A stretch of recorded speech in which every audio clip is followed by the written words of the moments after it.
Hello दोस्तों, स्वागत है आप सभी का हमारे यूट्यूब चैनल झारखंड अड्डा में। तो चलिए शुरू करते हैं आज का टॉपिक संथाल विद्रोह। तो देखिए, संथाल विद्रोह का नाम संथाल विद्रोह इसलिए पड़ा क्योंकि इस विद्रोह में संथाल जनजातियों ने महत्वपूर्ण भूमिका को निभाया।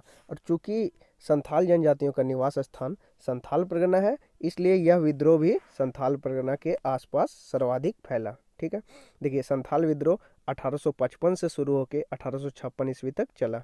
इस विद्रोह को हुल विद्रोह के नाम से भी जाना जाता है क्योंकि संथाल लोग हुल हुल चिल्लाते थे और संथाली भाषा में हुल का अर्थ क्रांति होता है, इसलिए संथाल विद्रोह को हुल विद्रोह भी कहा जाता है। इसे खूनी विद्रोह की भी संज्ञा दी गई है क्योंकि 50,000 से अधिक संथालों ने इस विद्रोह में भाग लिया, जिसमें 15,000 से अधिक संथालों की मृत्यु हो गई, इसलिए इस विद्रोह को खूनी विद्रोह के नाम से भी जाना जाता है।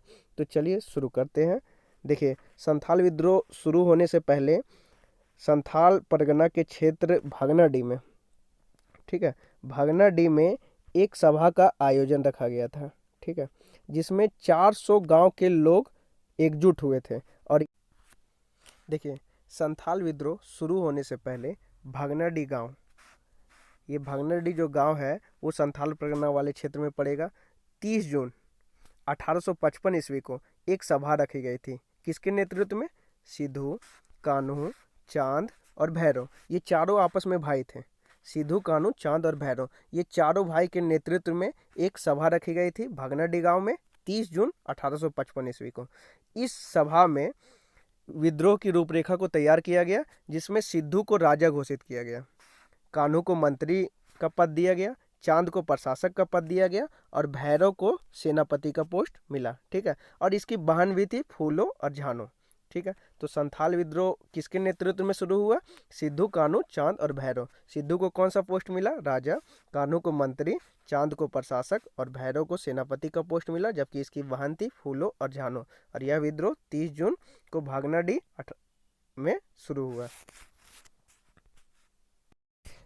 तो अगर आपसे पूछा जाए कि संथाल विद्रोह कहाँ से शुरू हुआ, तो देखिए भागनाडी गांव, संथाल परगना वाला क्षेत्र। ठीक है, अब देखिए कि इस विद्रोह का सबसे प्रमुख नारा, ठीक है, करो या मरो अंग्रेजों हमारी माटी छोड़ो।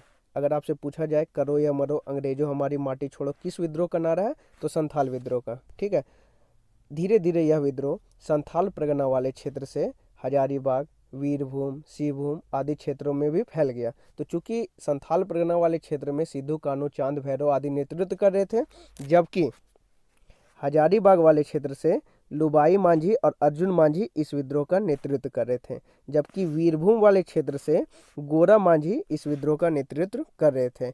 अब इन विद्रोहियों ने दो दरोगा, एक महेश लाल और एक प्रताप नारायण की हत्या कर दी विद्रोह के दौरान।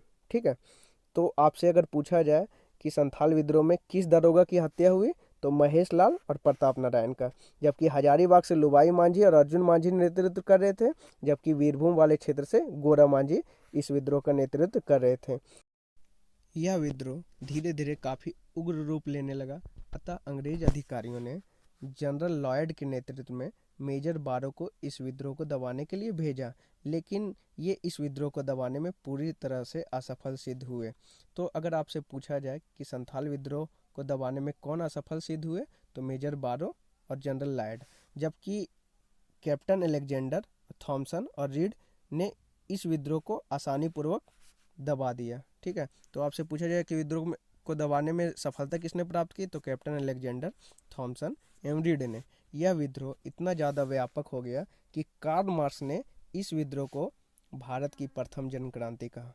ठीक है, उसके बाद 30 नवंबर 1856 ईस्वी को नॉन रेगुलेशन प्रांत अर्थात संथाल परगना को जिला क्षेत्र घोषित कर दिया गया। ठीक है, और इस जिले का जिलाधीश कलेक्टर एस्ली एडन को नियुक्त किया गया। तो एस्ली एडन संथाल परगना क्षेत्र के पहले जिलाधीश बने और 30 नवंबर 1856 ईस्वी को नॉन रेगुलेशन प्रांत संथाल परगना बना।